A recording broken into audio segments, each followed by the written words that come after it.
Hello everyone, welcome to my presentation, and today we're going to be going over breaching in RMC-14. A breach is any time a person or team tries to enter a room using force, usually through the use of explosives and or melee implements. These the majority of the time are very dangerous, with a variety of threats to your life existing. Friendly fire is a great example of this, with your teammates trying to shoot Xenos in the same room as you, and very often, accidentally hitting you.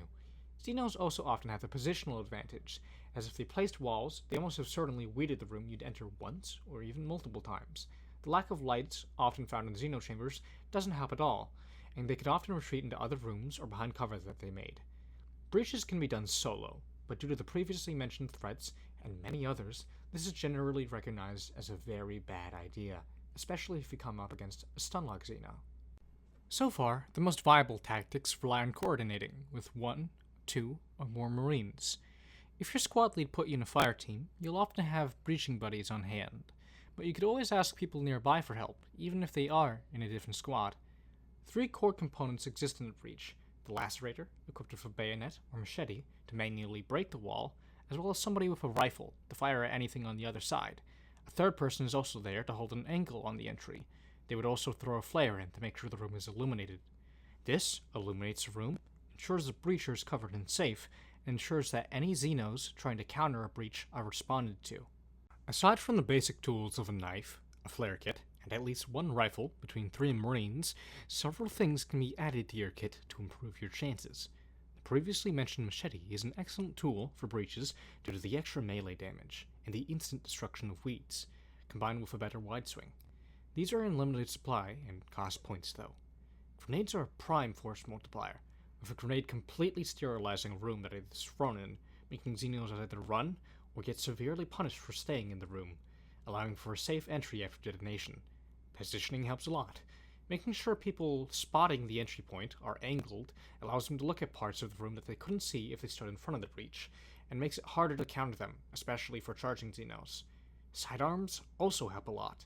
Giving a breacher a pistol allows for the application of suppressive fire after they crack a wall, and it's generally a better option than the melee weapons Marines usually have. Aside from normal tactics, some alternatives exist, with varied efficiency. Doors and walls can easily be shot down for only the cost of about 1 magazine. In most cases, this would be a horrible deal, but in scenarios where you know for certain that stunlock Xenos such as the Queen, Lurker, or Crusher are behind the wall, this may well be worth it to ensure your fire team doesn't get stunned while up close. Grenadiers and their grenades are potent, especially HEDF grenades. While they could struggle with completely destroying some walls, they're still really good at finishing off softened walls, or preparing walls for a bum rush by a breaching team. The de-weeding effect is also great for approaching walls and helps in the event of a retreat. Smoke grenades are an interesting example. They currently lack a lot of would-be utility, as many pieces of equipment that would give them such use currently aren't implemented. Bringing them on can especially hurt a lot due to the fact that you sacrifice room you could use for a lethal grenade, for completely non-lethal utility. Despite this, they can still block Xenos in aggressively congested areas with Marines' blind fire, potentially forcing a retreat and reorganization. Just be careful that the grenades don't fall back into your own area, as it could paralyze your own troops should you do so. In conclusion, breaches are still an evolving field in RMC-14, and new developments are always occurring, especially as we get new equipment, changes, and ideas.